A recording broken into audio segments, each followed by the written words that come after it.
வணக்கம். கொஞ்சம் பேர் கேட்டுட்ருக்காங்க, மார்பக கட்டிகளுக்கு உடலில் ஏற்படும் அங்கங்கே தங்கி ஒரு கட்டிகளாக ஃபார்ம் ஆகுதில்ல, இதுக்கு ஏதாவது ஒரு டிப்ஸ் சொல்லுங்கள் அப்படின்னு சொல்லிட்டு. ஸோ இதை நான் சித்தகுருக்கிட்ட கேட்டேன். அவர் கொடுத்த இந்த ஒரு டிப்ஸை தான் இப்போ நான் உங்களோட பகிர்ந்துக்க போகிறேன். இது என்னென்னு பார்த்தீங்கன்னா, ஏன் வருது அப்படின்ற காரணம் பார்த்திங்கன்னா, இவங்களோட உடம்பு ரொம்ப ஹீட் பாடியாக இருக்கும். ஒரு பாயிண்ட், ஃபஸ்ட் பாயிண்ட் ரொம்ப ஹீட் பாடியாக இருக்கும். அந்த ஹீட் பாடினால செல்ஸ் ரொம்ப அதிகமாக ப்ரொடியூஸ் ஆகி அது வெளியில் போக முடியாமல் எங்கேயாவது போய் ஒரு க்ரோத்தை உருவாக்கிடும். அது பினைன் க்ரோத்தாக இருக்கலாம், எது வேணால் இருக்கலாம்.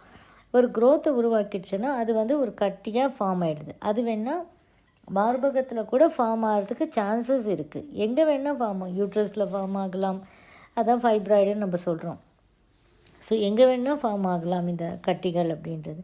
அதை தாண்டி ரெண்டாவது பாயிண்ட்டு, மார்பக கட்டிகள் அப்படின்னு ஏன் ஃபார்ம் ஆகுது அப்படின்னு பார்த்தோம் அப்படின்னா, இது தாய்ப்பால் கொடுக்குற தாய்மார்கள் கரெக்டாக ப்ராப்பராக அதை நிறுத்தாததுனால ஒரு சில பால் துளிகள் போய் அந்த இடத்துல மாட்டிக்கிட்டு அது ஒரு கட்டியாக கட்டிக்கிறதுக்கும் சான்சஸ் இருக்குது. அது இதுவாக இருக்கலாம், அதுவாக இருக்கலாம், எது வேணால் இருக்கலாம். அது ஒரு டியூமராக ஃபார்ம் ஆகும். நாளடைவில் இது கட்டியாக மாறும் வாய்ப்புகள் இருக்குது இதுக்கு. அப்போ ஸோ அது ஹீட் பாடினால் ஃபார்ம் ஆகியிருந்தாலும், தாய்ப்பால் கொடுக்குற தாய்மார்களுக்கு ஃபார்ம் ஆகியிருந்தாலும் எது வேணால் இருக்கலாம். இது ஒரு பினைன் க்ரோத், இது ஒரு கட்டி. இந்த கழிவுகள் உள்ளே தேங்கிட்டு கட்டியாக ஃபார்ம் ஆகிறதுனால இதை நம்ம எந்த அளவுக்கு ஈஸியாக நம்ம எடுக்க முடியும் அப்படின்னா, ரொம்ப ஈஸி தான். ஆனால் நீங்கள் முறையாக இந்த முறையை பயன்படுத்தினீங்கன்னா ஈஸியாக இந்த கட்டிகளை கரைச்சிடலாம். உடம்புல எங்கே வேணால் கட்டி இருக்கட்டுமே, கையில் கட்டின்னு சொல்லுவாங்க, அங்கங்கே கட்டிகளாக கூட இருக்கலாம். எதுக்கு வேணால் இதை எடுத்துக்கலாம், இந்த முறையை எடுத்துக்கலாம். என்ன பண்ணணுன்னா, நம்மளுக்கு எல்லாருக்குமே தெரியும், இப்போ கழற்சிக்காய் அப்படின்றது ரொம்ப ஃபேமஸ். இது இந்த யூட்ரஸ் ரிலேட்டட் ப்ராப்ளம்ஸ்க்கெல்லாம்.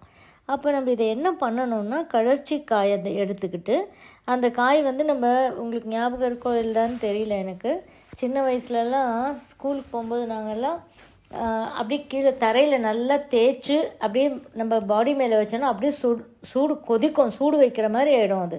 அதுதான் கழற்சிக்காய், அந்த பருப்பு. ஸோ அந்த கழற்சிக்காயை எடுத்துக்கிட்டு நம்ம நல்லா ஒரு இட்லி பாத்திரத்தில் அடியில் பசும் பால் விடணும். ஃபஸ்ட்டு பசும் பால் ஒரு 1/4 லிட்டரோ 1/2 லிட்டரோ ஊற்றுங்க. இட்லி ஊற்றுறதுன்னு நினச்சிக்கோங்க. ஒரு 1/2 லிட்டரு பால் ஊற்றிடுங்க. மேல் ஒரு மத்தியில் இருக்கக்கூடிய தட்டில் இந்த கழற்சிக்காயை வச்சுடுங்க. வச்சுட்டு ஆவி போட்டுருங்க. இட்லி வேக வைக்கிறோன்னு நினச்சிக்கோங்க மனசில். அதை இட்லியை பாலில் வேக வைக்கிறீங்க. பால் அடியில் தண்ணிக்கு பதிலாக பால் ஊற்றுறீங்க. அதுவும் மாட்டுப்பாலாக தான் இருக்கணும். அதை போட்டு அந்த ஆவியில் இந்த கழற்சிக்காய் வேகும். அந்த ஆவியில் இட்லி வேகிற மாதிரி வேகும். ஃபுல்லாக வேகணும்னா ஃபுல்லாக வேகாது. அந்த ஆவியை இதான் வேடு கட்டுவாங்க அப்படின்னு சொல்லுவாங்க சித்த முறைகளில், வேடு கட்டுறது. ஸோ பாலில் ஒரு வேடு கட்டி அப்புறமா என்ன பண்ணணும், இது பாலில் நல்லா வேடு கட்டி அந்த ஆவி வந்ததுக்கப்புறமா ஒரு 15 நிமிஷம் அந்த மாதிரி ஆகும்னு வச்சுக்கோங்களேன். 15-20 நிமிஷம் ஆகும். அதுக்கப்புறமா இதை எடுத்துட்டு கொஞ்ச நேரம் பக்கத்தில் வைக்கணும். அது அந்த சில்லுன்னு ஆகும் இல்லையா, அந்த சூடின் தன்மை குறைஞ்சி கொஞ்சம் சில்லுன்னு ஆகும்போது என்ன பண்ணணும், நம்ம திரும்பவும் மோர் எடுத்துக்கணும். தண்ணி மோர். அந்த தண்ணி மோர் எடுத்துக்கிட்டு, இப்போது பாலில் வேடு கட்டணும் இல்லையா, இப்போது மறுபடியும் தண்ணி மோரில் வேடு கட்டணும். பாலில் வேடு கட்டி எடுத்து அந்த சூடெல்லாம் போனதுக்கப்புறமா திரும்பவும் தண்ணி மோர் அடியில் ஊற்றி மறுபடியும் அதே மாதிரி பாலில் வச்ச மாதிரி மறுபடியும் மோரில் வேடு கட்டணும். வேடு கட்டுறதுன்னா தட் இஸ் அந்த மோரினுடைய ஆவி அது மேலே படணும். டைரெக்டாக மோரில் போடக்கூடாது. இதுதான் அந்த வேடு கட்டுறது அப்படின்னு சொல்லுவாங்க. இது மாதிரி வச்சு இது வேடு கட்டிட்டு முதல்ல பாலில், ரெண்டாவது மோரில் வேடு கட்டிட்டு எடுத்து வச்சுக்கிறீங்க. எடுத்துட்டு கொஞ்சம் நேரம் ஆறுனதுக்கு அப்புறமா வெயிலில் காய வச்சுருங்க. நல்லா வெயிலில் காய வச்சுருங்க. வெயிலும் இம்பார்ட்டன்ட் தான் நம்மளுக்கு. வெயிலில் காய வச்சுட்டு அந்த மேலே ஒடிச்சிங்கன்னா அது ஓடு வந்துடும். ஓடு வந்தோடனே உள்ளே பருப்பு இருக்கும். அது கூட எதுவுமே நம்ம மிக்ஸ் பண்ணுறது கிடையாது. ஸோ அந்த பருப்பு எவ்வளோ இருக்கோ அந்த பருப்பை அப்படியே நீங்கள் நல்லா காய வச்சுட்டு மிக்சியில் போட்டு அரைச்சி பவுடராக வச்சுக்கோங்க. இவ்வளோதான். இதுதான் நம்மளுக்கு மருந்து, தேவையான மருந்து. ஸோ இதை என்ன பண்ணோன்னா, எப்படி எடுக்கட்டுன்றது ஒரு முறை இருக்குது. காலைல 9 மணிக்கு, மத்தியானம் 12 மணிக்கு, திரும்பி ஈவினிங் 3 மணிக்கு, திரும்பி ஈவினிங் 6 மணிக்கு, திரும்பி 9 மணிக்கு, 12 மணிக்கு, 3 மணிக்கு, 6 மணிக்கு. இதான் ப்ராசஸ். இந்த சைக்கிளில் ஒரே ஒரு பிஞ்ச் அளவு 2 விரலால் வச்சு நம்ம ஆள்காட்டி விரலும் நம்முடைய தம்பம் வச்சு எடுத்தீங்க அப்படின்னா ஒரு பிஞ்ச் வரும் இல்லையா, அந்த பிஞ்ச் அளவுக்கு எடுத்து நம்ம வாயில் போட்டுக்கிட்டு கொஞ்சம் ஹாட் வாட்டர் குடிச்சிட்டோம் அப்படின்னா போதும். இது வந்து டெய்லி வந்து செஞ்சுக்கிட்டே இருங்க. இதே மாதிரி 4 முறை, ஒரு நாளைக்கு வந்து 4 முறையில் வந்து டைமிங் ரொம்ப இம்பார்ட்டண்ட் இதில். இது ஏன்னா சித்தகுரு கொடுத்த ஒரு டிப்ஸ்னால அவர் ரொம்ப அத்தன்டிகேட்டடாக எது சொன்னாலும் ஒரு ப்ராப்பர் இதோடு சொல்லுவார், ரீசனோடு சொல்லுவார். அதனால் 9, 12, 3, 6 மறுபடியும் 9, 12, 3, 6 இந்த மாதிரி டைமிங்ஸில் வந்து நம்ம ஒரு பிஞ்ச் வந்து எடுத்து ஹாட் வாட்டரில் எடுக்க என்ன ஆகும்னா நாளடைவில் இந்த கட்டிகள் வந்து கரைய ஆரம்பிக்கும். எத்தனை நாளில் கரையும் அகெயின் கேள்வி கேட்காதீங்க. இது ஒன்றும் பெரிய கஷ்டமான விஷயமே கிடையாது நம்மளுக்கு.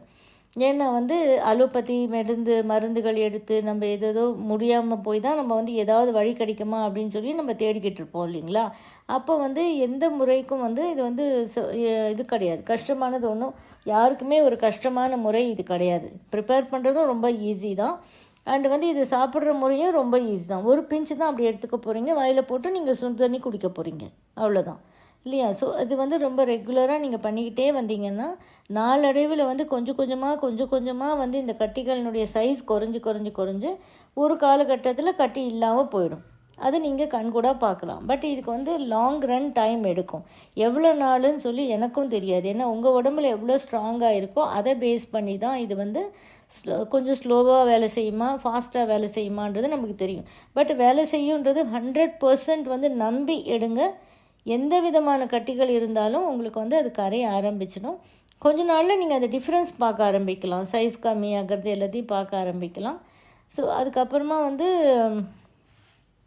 கம்ப்ளீட்டாக குறையிற வரைக்கும் நீங்கள் எடுத்துகிட்டே இருந்தீங்கன்னா இதனுடைய பெனிஃபிட்ஸ் வந்து ரொம்ப இம்மென்ஸாக இருக்கும். அதனால் எடுத்து பார்த்து இதனுடைய ரிசல்ட்ஸ் வந்து எங்களுக்கு கமெண்ட்ஸில் சொல்லுங்கள். தேங்க்யூ ஃபார் வாட்சிங். வீடியோ உங்களுக்கு பிடிச்சிருந்தால் லைக் பண்ணுங்கள், ஷேர் பண்ணுங்கள், கமெண்ட் பண்ணுங்கள், சப்ஸ்கிரைப் பண்ணிக்கோங்க, பெல் ஐக்கான் ப்ரெஸ் பண்ணிக்கோங்க. ஸோ தட் நாங்கள் போடுற எந்த வீடியோவும் மிஸ் பண்ணாமல் உங்களுக்கு நோட்டிஃபிகேஷன் வரும்.